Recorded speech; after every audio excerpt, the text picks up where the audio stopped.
hello. This is Jumpstand Podcast, and my name is ECAT. Today we've got a new guest in our room. His name is Stefan. Hello, Stefan. Hi. How are you doing? I'm doing very well, thank you. That's great. Let's start. So, as our podcast is usually focusing on the technical world, right? Trying to convert it into more simple words in general, I'm very excited, Stefan, to have this conversation with you. Because knowing your background and understanding that you are actually got quite an interesting degree and pedigree in general, and plus the experience, plus the recent events, which I want you to talk about, I think that it can be quite interesting for our listeners and the audience in general. So let's do it that way. I would ask you to explain actually what do you do in a very, very simple English, in simple words, and what are you focusing on recently? Okay, thank you for the invitation. So what I do, I would say you could concisely put it as putting math into production. So I'm a mathematician by training. I did a PhD in mathematics, and early on in my career journey, I actually wanted to be a research scientist, like a research mathematician. But then at some point I realized that wasn't quite a thing for me, so I pivoted, let's say, towards industry. And I've then done like three and a half years in management consulting, where I was also mostly learning how to, apply my more theoretical knowledge up to that point to industry problems, mostly through software engineering and data science, AI tools, that kind of thing. And recently, for like half a year now, I've also co-founded a startup. And at that startup, we are turning old oil heating systems into thermal batteries. That's really interesting. It's quite a lot. I didn't know that you are into the startup before, I realized. And it was announced, actually, that you as a team had a grant for that. It's quite interesting. I wanted also to ask you if you moved there completely in this startup, or if you're still trying to operate in different positions in different companies. I didn't move fully. Actually, I still I work like half of the time for Ökostrom currently, which is a utility. So they provide electricity. Right. And like the other half of my time, roughly, I work on a startup. And then I also have the MBA, which consumes the other half of my time. Well, so there is nothing for the... I wanted to ask you about this life-work balance, but I would probably not. Well, I have maybe some advice on what not to do. Okay, that's what is the advice then? What not to do? I would say probably for me the biggest mistake you can make is if you start sacrificing the time which you normally use to regenerate to also work, because you feel the pressure. I think that's really something which is not a good idea. Like, for example, for me it was sports, going for runs. So I kind of stopped doing that because I felt like I don't have the time for it anymore. And I think that in hindsight was a mistake, because then if you stop regenerating, it impacts your long-term productivity. So it's kind of a net negative to do that. So it's, you're pushing it. So never do that, is what I would say. Well, why did you decide actually to go with such an enormous amount of projects simultaneously? Because it's life-changing projects. I'm not talking about work. Work is work, okay? Let's admit that. But MBA program, and also you having PhD, right? Why MBA program? Why did you go to this business administration eventually? Yeah, good question. I mean, to me, it was mostly when I started to go into industry, I realized that their industry is just one, we call it industry. And, I was kind of an academic before. So you always think like, okay, so there's academia where you solve really tricky math problems. Yeah. And then there is industry where all the problems are already solved and you just apply the solutions, right? And it's just industry. And then, of course, I realized quickly that this is not a very, very reductionist view of it, which is not really at all accurate. Mm-hmm. And that's why I went into consulting. And I also realized then very quickly that, it's mathematical theory is nice, it's one thing, but really getting something done in the real world is a completely different animal. right? The skills which you need to understand like an abstract mathematical theorem are different from the ones you need to actually put the insight that you get from that into practice. Absolutely. But it depends, again, what practice we're talking about, right? If it's very math-driven practice in industries like production and so on, that's one thing. But if you're talking about the business world, yes, the world is working in a different way, and probably it should be quite a complex vision from all the sides, that's for sure.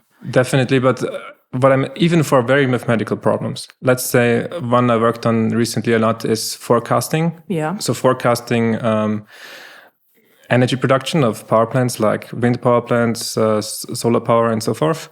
And you could say, well, that's a purely mathematical problem in a way, because you have your weather forecast, which you can buy, and then you have the data from what used to be the historical production of those plants, and then you just try to get the most accurate estimate of what it's going to be in the future. So that seems like a pure math problem, right? But then if you try to do it in the real world, you realize that, actually, I need to collect a lot of data. So to be able to train my models well. So that's a bit of a practical problem. The question is, where do I get this data from? Well, you don't get it for free. You have to pay somebody. Now the question becomes, well, do you buy this data from someone? Do you try to generate it yourself? Do you make your own forecast models? I mean, many considerations suddenly come into the picture. And then you might, for example, decide, okay, I want to make all of this in-house. I want to create my own forecast models instead of... You could, for example, also say, well, why do I do this at all? Why don't I find somebody who does this as a service for me? Why don't I just buy the service if somebody provides me with forecast? I give them the data and they give me the forecast. Yeah, right. Correct. So there are this many decisions which you need to take. And you need to evaluate them not just against the economics of it, but also, do I have the team in my company who can build such a model themselves? Do I have the team who can operate the data infrastructure which does that? If I don't, do I want to build that team? And and all these questions are super important, I think, and much more important than the details of the mathematics of how you do it in the end. And that's why I felt the MBA could hopefully teach me about those aspects. This is great. That's great input. So you were, at least now, you're focusing more on the business decisions. That's clear.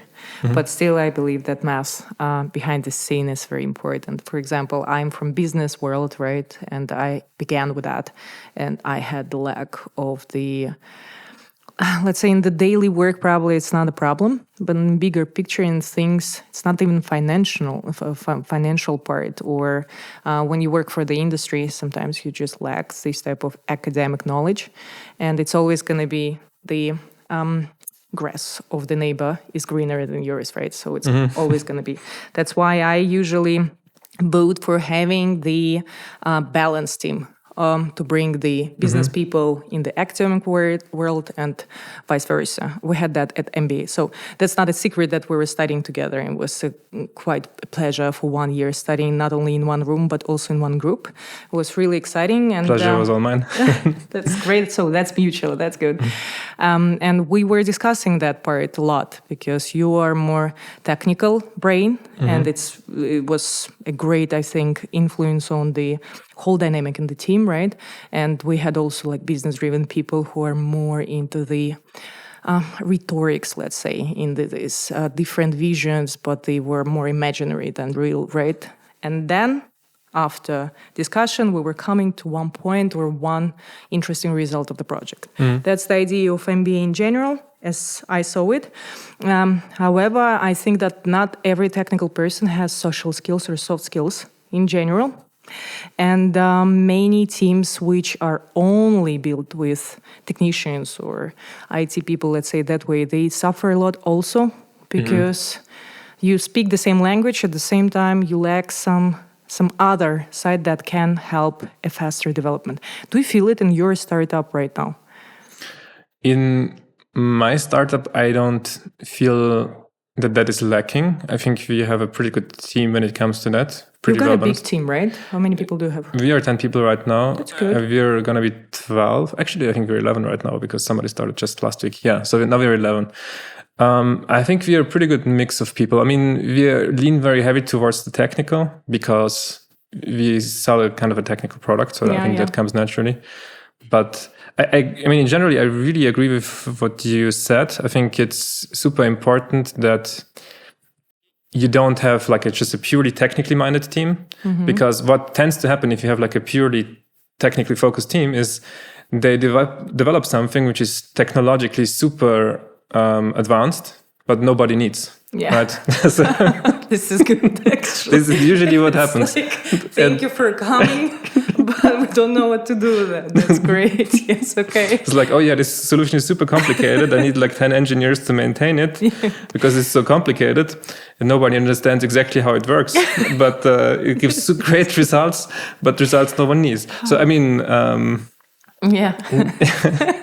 Sorry, but it's... You laugh, but this happened a lot. I mean, it also, I think, even happened to some extent in academia. World also, yeah. But I would say that's why it's important to always have somebody with some business acumen on the team who will, give directions or say like, hey, we need this, we don't need that, right? Because this our customers don't want.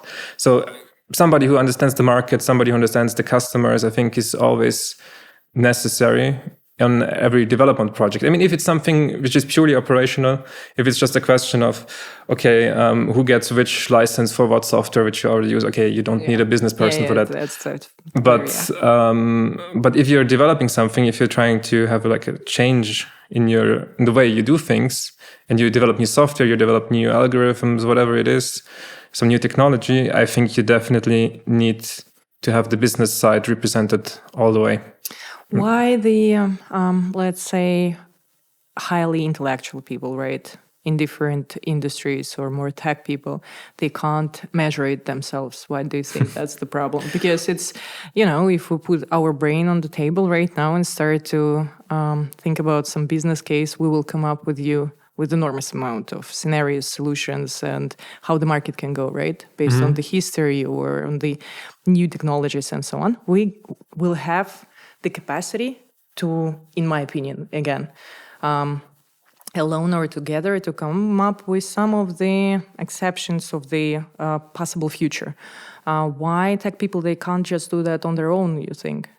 Or it should be a business person? I think it's a good question. I think tech people don't even want to do that. I think maybe that's also part of the problem, that they think that, hey, I'm a software engineer. Yeah.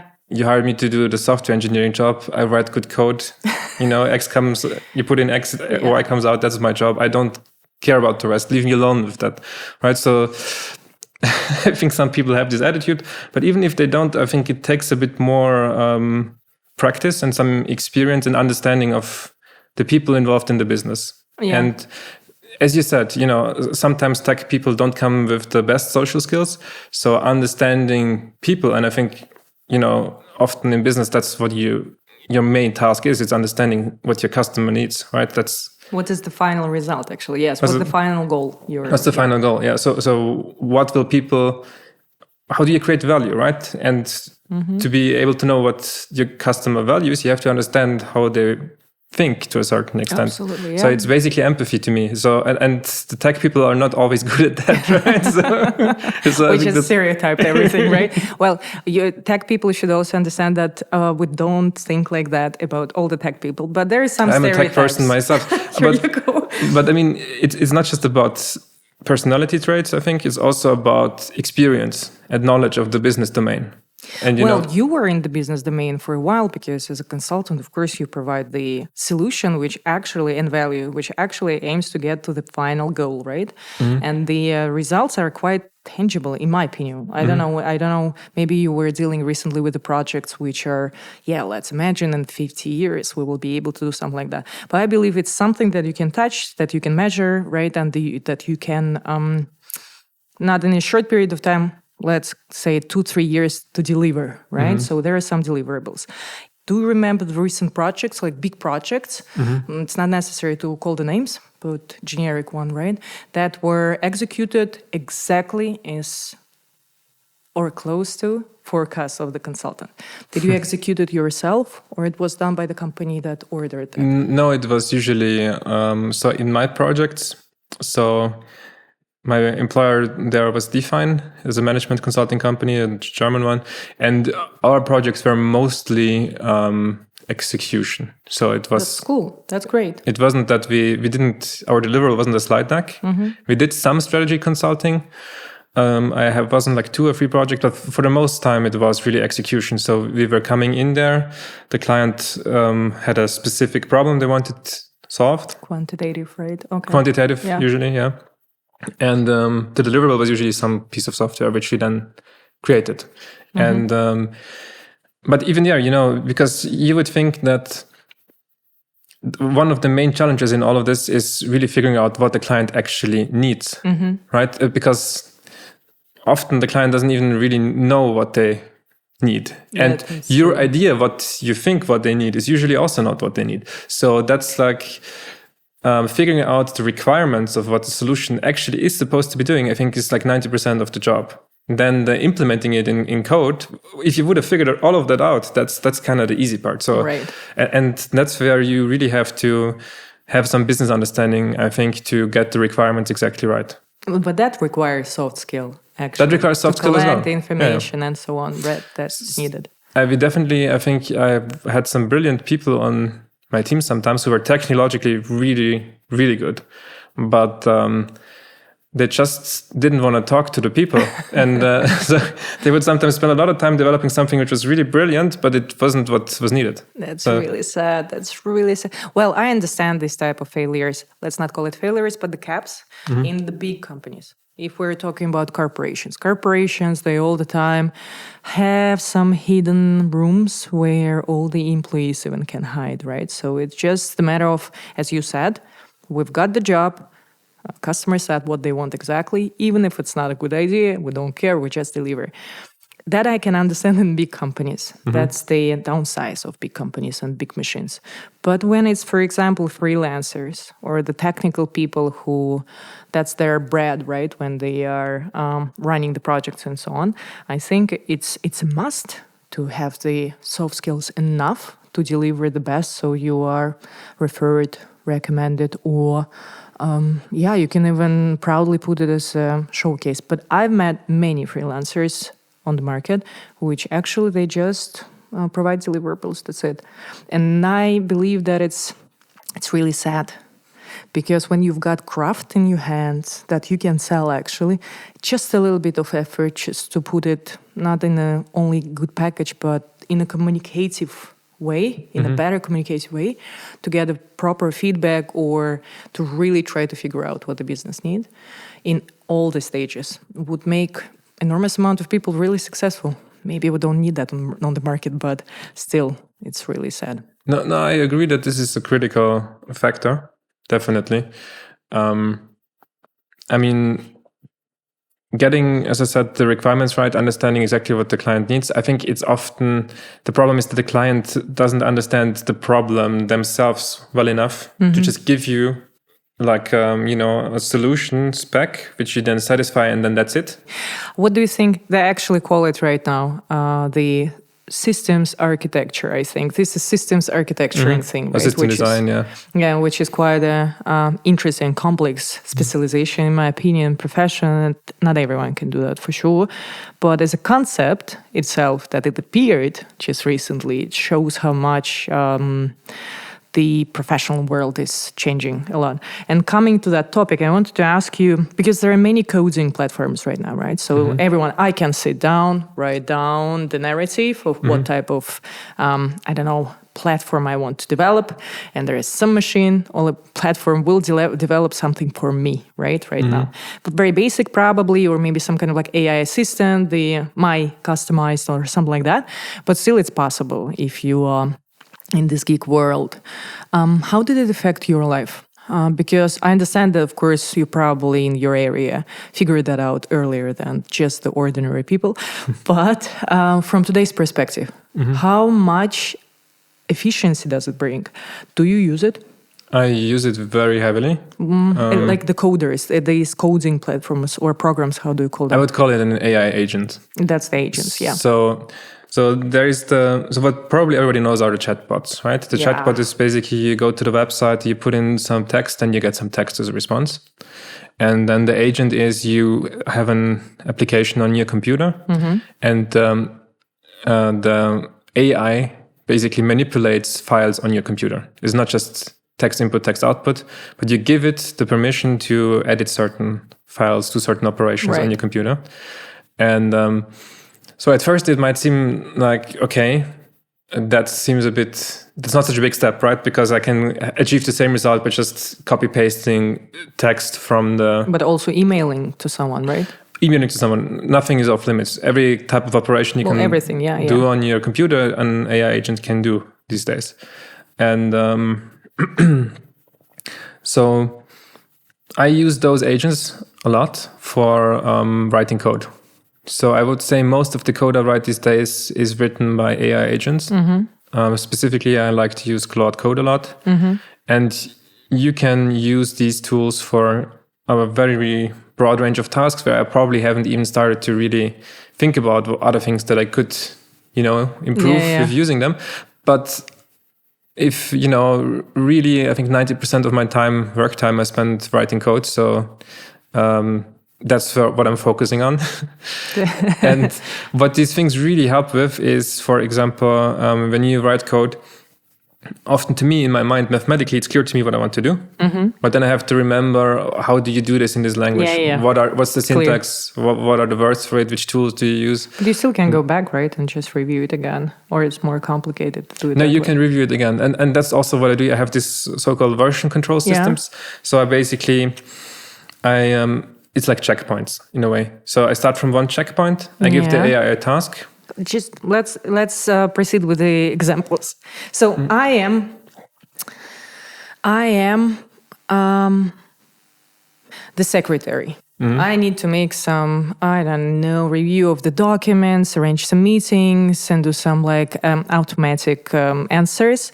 How I can code or train my AI agent to do so. So I kind of write, every Monday, please answer to this email only with this type of topic, or answer to this type of email address or something like that, or how it usually works. Because in your case, it's quite complex, right? We're talking about coding. Yeah. So that system or that AI agent should navigate to many things, right?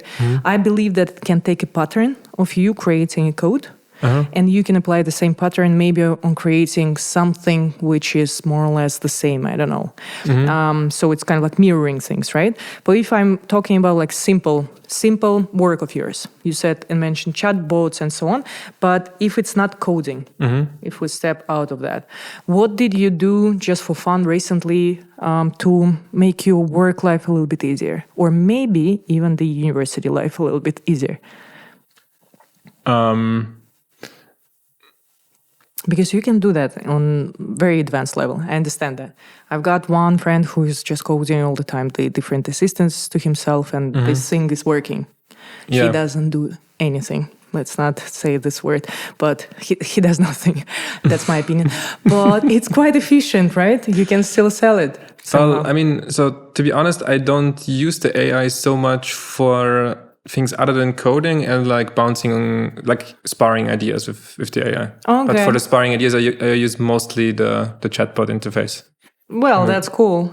Because chatbot, it's okay, right? If it's I believe it's the same as AI. It's ChatGPT or something like that, Perplexity. A large language model is in the background, So those are chatbots are usually large language model powered. And you usually say that you are a professional IT consultant, right? I used to be. With 40 years experience. I would have been a management consultant, more not IT specifically, because the business side is also in there. Yeah. But so what maybe to make the code a bit more digestible. So imagine you're writing a book, right? Now, if you wanted to use AI to write your book, you could say, I'm just going to write some text. I'm going to put it back into the chatbot, and then I'll see what it says. And I take the answers, which the parts which I find good, I copy, paste it back, and go back and forth like that. Yeah. The AI, what the agent would be in comparison would be, you would maybe write some text, and then you would open your little command line, and you would tell it hey, I don't know, translate the first chapter in Spanish. Yep. And to give it to me right next in the Spanish version of that. Correct, yeah. And then you could see, you could check out the results on your laptop. Just open that document and see, okay, this is the same, but it's in Spanish, right? And what you could then also be doing is you could say, okay, write the second chapter and you translate it into Spanish. Yeah. After that, and you could even have like several of them doing it concurrently and say like, okay, you translate it to Spanish, you translate it to German, you translate it to French, and you just keep writing your book, and every now and then you switch on your agents to translate it. And I mean, this is not a very good example because you could do it at the end as well. I'm just trying to say that. Yeah, I understand what you're trying to perceive to explain. You have a task, a specific one, and you give it to the agent, and the agent does it on your computer, right? Which saves you a lot of trouble. Well, the question is how to actually even code your own agent, because we're talking about that a lot, right? So it should be, I think it's going to be part, of course, of the not only experience, educational part very soon for every manager. That I was pushing that idea last year a lot, because I believe that the business administration management is changing the form. All the CEOs, all the CFOs, who are sitting at the top of the companies, even the big ones, after the change is going to happen, and it's coming already, right? So we're changing the generation of the tops also. The new tops, they should acquire these skills, because it's something you can't avoid anymore. You can sit there not having LinkedIn page or not even knowing what digital is. But if you want to stay on the market, in my personal opinion, maybe you agree with me, that all the top managers, they need to know how to code, even the basics one. I'm not talking about Python, right? I'm not talking to sit and do the coding, but at least to use the platforms, which are quite accessible right now and easy to use in some simple things. I think it's going to be quite a requirement.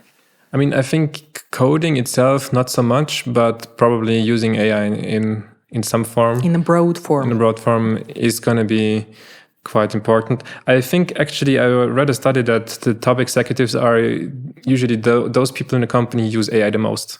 Oh, really? Yeah. That's interesting. Well, because AI of what, like which AI we're talking about, right? That's also, large language models. I mean, like it doesn't matter if it's like ChatGPT or Claude or Gemini or whatever. But there are many other platforms and possibilities in different type of industries that can be used in different type of industries.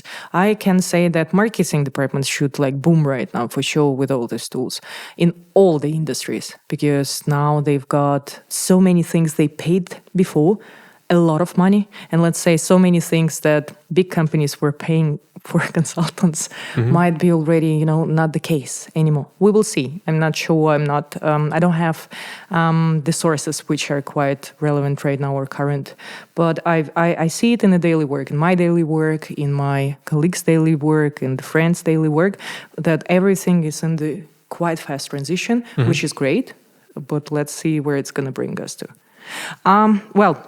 Let's proceed with simple questions like back and forth. Are you introverted or extrovert? I think I'm very clearly introverted. Do you think that AI and LLMs, they will eventually make introvert even more introverted? I would expect that to happen, yes. Why do you think it's going to happen? Well, just because I think people generally have like a lower threshold of inhibition when it comes to talking to machines than when it comes to talking to humans, right? Okay. So I think introverts will find it easier to talk to AI than they will find it, than how hard they will find it to talk to actual people. Do we actually need to talk to people? I think it would be good. That's good. Did you ever receive a clear answer, which was ChatGPT, for example? I'm not talking official email or something like personal. For example, your friend wrote you a message, which obviously was literally written by ChatGPT because... No. Personal messages, I would have never noticed. So a lot of my friends are actually from Vorarlberg. Yeah.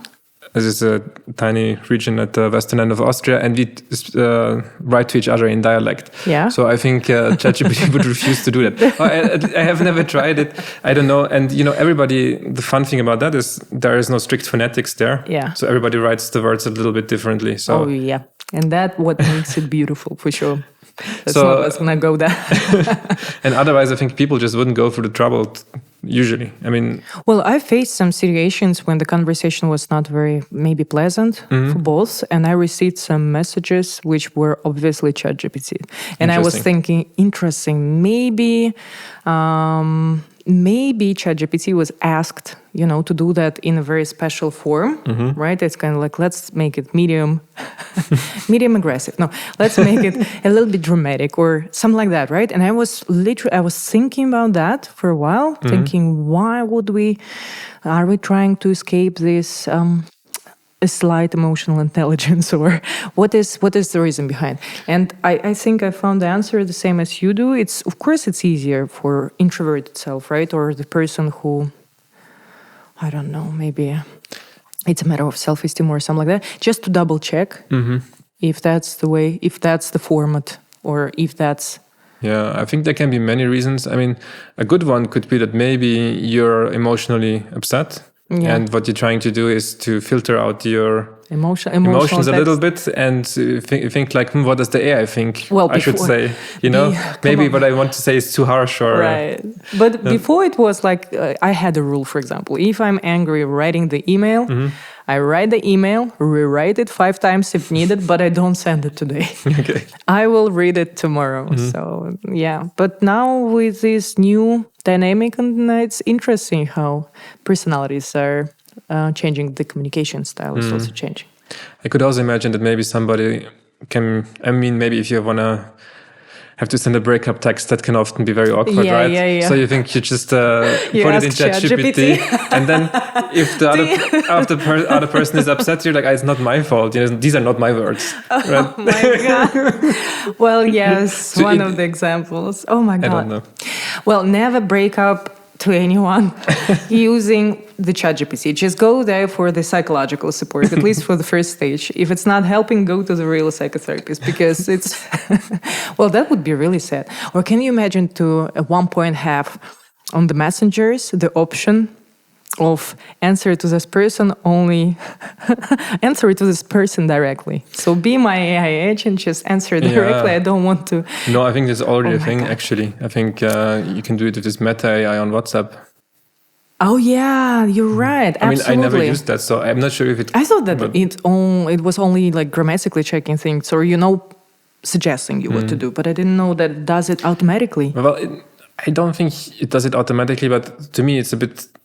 going to the same direction, that it gives you a suggestion, and maybe you just take the suggestion and press go, right? Oh, it's so sad. I don't know why. I am from different generation. I really feel that we're missing out not to have this opportunity, to meet more often. I prefer to meet person on Skype. On Skype, then in real life. Okay. Well, online is better than offline, always, because I'm mobile. I can do it from everywhere. It's efficient, right? And you don't need to arrange time in 2 weeks or something like that. We can have a conversation right now. Let's get like 20 minutes of each other's time. That I would prefer for sure. But of course, sometimes it's needed. Yes, an emotional exchange. It's much stronger when you see people in person. Again, maybe not. I've got so many people I haven't met for a while, and I've got the same warm feelings to those people. And when we talk, doesn't matter offline, online, it brings some value. Well, let's not go that sensitive, right? Are you more strategist or executor? I think I'm more executor. Working on the strategist part. But I, for some reason, always like to get involved in the details of everything. So, and the details are kind of outside the strategy. Absolutely. What drives you the most? What drives me the most? Well, I usually am looking for something which I really believe in the purpose of like... Currently, for example, with our Jumpstand, my current startup, we are developing a solution which has the potential to save like a lot of CO2 emissions, like really, really a lot. And that I find very, motivating, because to me, I still am a big believer. I know it's very unsexy at the moment, but I think climate change is kind of a problem, and we should do something about it. And I want to, be able to say to my kids one day that I tried everything I could do to make a difference. And to me, doing that is what we do at Jumpstand. The best way to do that. This is really great goal. I support it completely. You are doing a great job, the whole team. And I've seen the profile of your team also. I think it's a really good team. So I wish you all the best. Hopefully, you're going to have even more investment and grow and maybe hire me at your company. We definitely need some more women. I think with the gender quota, we're not very much balanced. So correct. Here we go. This is about females. If you would not need to work, would you work? It's the same. It's kind of like the question of if there is no pressure, right? Mm-hmm. For you to earn money, that's why you're aiming the specific specializations or professions. If, for example, in Austria, we would not need to work at all. We would be wealthy, all of us. Would we work? I would work for sure. So yeah, but if you would be raised again in the society, which would have this choice, right? I mean, my parents are both teachers, so no. In the summer, it was like that. Yeah. Okay, got it. Well, but it's really no. Actually, my mother really worked a lot all the time, even in summer. But she's a bit of a maniac. Okay, so it's her preference, right? Her preference. She's like that. You see, she doesn't get paid extra, no benefit or anything. Crazy. But That's cool. She does it because she finds it rewarding, because she wants to be the best teacher she can be. Right? This is so amazing. This is really cool. Do you do also what you want to do? Is it your... Oh, yeah, definitely. So currently in the startup, I mean, it's super hard. I'm not going to lie. Sometimes it gets very intense, but it's definitely what I want to do. Perfect. I'm happy to hear that. That's really important. Okay, let's go with the final simple questions, which I like a lot. It's all about simplicity, right? So, which part of your job would disappear tomorrow if AI go 10 times better? 10 times better? I mean, it's already very good. So I think at that point, I would be mostly not checking the integrity of the code. Okay. But I would be really just talking about systems architecture, let's say, enterprise architecture, like how to combine different building blocks of what does what. And I would be only telling the AI on a very abstract level what it's supposed to be doing, and not really having to think in terms of, Python or Java or programming languages anymore. This is great. How can you define what is right data? That's a big topic right now, because right data? Correct data, right data. That's difficult to say. I think the short definition, just what comes to your mind. So I would think that data, so the right data would be data which has high quality to me. What is high quality? High quality means it represents what you think it should represent. So let me give you an example. For example, if you look at the power time series of a power plant, which I do a lot, and you look at what were the produced values over time, and you see a lot of zeros, then you think, okay, it's actually didn't produce any power at that time. But it can be that your connection to the power plant was missing and the data went wrong, and actually it's nothing was transmitted, but the default value for nothing is not as it actually should be, like not a number or something, but it's 0.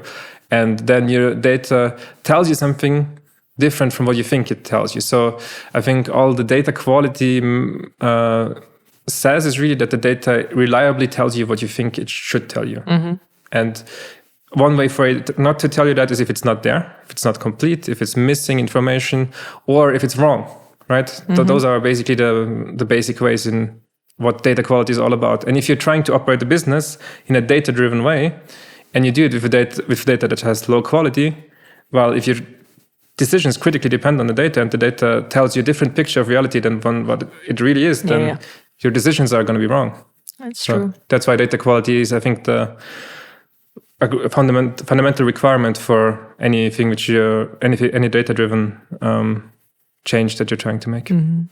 Do you feel that AI is actually not only helping, but brings a lot of, but brings some mess, let's say? Or it brings noise? A lot of mess. I think it's helping a lot, but the mess it produces is insane. So, I mean, people abuse it all the time. I think there are also some very big threats with AI. I mean, if you would think that, as you said, the scenario before, AI gets 10 times better than it is now. And now everybody can build a nuclear weapon at home or something because the AI can teach them how to do it. Yeah. That's a problem, right? Or even simpler than a nuclear weapon, that's a bit extreme, but let's say a biological weapon. That's not so hard to do at home if you... Let's not promote. Let's not give anybody any ideas. We just went in this very bad direction. Your podcast is blacklisted now. I'm sorry. I hope it's not going to happen. We're not promoting alcohol or cigarettes here, so no. And all the AI slop you see everywhere. I mean, it pollutes all the social media, right? It pollutes human interactions as well, I think. That's true. I think there are some very significant negative consequences, which... Similar to social media, I think now we're at the point where we start to realize what are the really negative effects of social media, with this social media being banned from schools and so forth in some instances. And it took us a while, right? And I think now in the beginning we can see a bit what is the problem going to look like, but in 5 or 10 years we will know. Oh yeah. The speed is just crazy right now, that's for sure. And of course, a lot of people are worried about the jobs. And that's, I think that's fundamentally also justified. Yeah, absolutely. Because things are going to change very quickly. I don't necessarily know that, what some people are thinking, that white-collar work is going to disappear completely. I cannot really see that coming so fast, but maybe I'm wrong. Well, some positions for sure, it's no need for them, but it's the part of evolution. We had that before, right? We don't have the same positions as we had in the 19th or 20th century, at least at the beginning of 20th century and so on. So yeah, that's the way it looks like. Well, as a closure, let's say that I hope, going to have quite a wide range of people listening to us. What is your suggestion in 2026 for the specialist in AI, IT, software development, engineering, data engineering, and so on, specializations? What would be your advice, what they should focus on? Let's say I'm just 20 years old. I picked my specialization. What is your recommendation? How I should move on the market, on the professional world, in the professional world today? I think one thing would be try to keep up with, I mean, it's basically impossible, but try to stay a little bit, in the loop when it comes to the new AI models and experiment with them. It doesn't have to be like a huge project or something. Just try to make it do some things and see what works well, see what doesn't work well. And maybe if you have got more time on your hands or taking this more seriously, I would say build projects, Don't do... Because it used to be a thing that as a technical guy, a software engineer, you would solve a lot of interview style problems where you would be given a certain problem and you would need to figure out a very efficient solution for it. Like you're being given a word and now you have to write an algorithm which reverses the letters in it or something. Don't do that, I would say. I think that's a waste of time today. I would just always try to build a project. Try to figure out an app, for example, a simple app, or I don't know, something which you know about, which you think could be useful for your everyday life. Build it yourself with AI. See what works, what doesn't work, and keep doing that on the side. Just always try to improve your systems thinking, if you want, like the system architecture, like which tools do I use? How do I combine them in the optimal way? That's, I think, what you should focus on. And this is great. Well, this is great. So go to the practical world more, try. Don't be afraid to try. Yeah, exactly. Like try to get not just the technology part, but try to get an understanding of how do I build products, get some experience with it. Also maybe try to, if you come up with something good, you might be even able to, with a very low effort, publish it now, get some feedback from users, right? Maybe do it for free, get some feedback from users, see how that goes, and then see if you can build on that. And, for me, as my startup right now, if I'm looking at somebody who wants to interview for a technical position and I see that on their CV they have some projects which they did themselves, that's a very big difference to somebody who just has the degree. Right? If they have, let's say that they're both fresh from university, then it doesn't just depend on that, obviously, but it will be a big advantage in the CV for sure. This is great. Thank you, Stefan. This was quite a nice conversation. If I would not be stopped, we would talk until the very morning, trust me, because it's a lot of things that I can bring up, of course, this topic, and it's always very interesting to listen to you. You really give a practical, interesting, insightful information, and that also very experienced knowledge. It's really cool. Thank you for your time. Thank you for coming. And thanks a lot. Thank you so much. It was my pleasure. Thank you.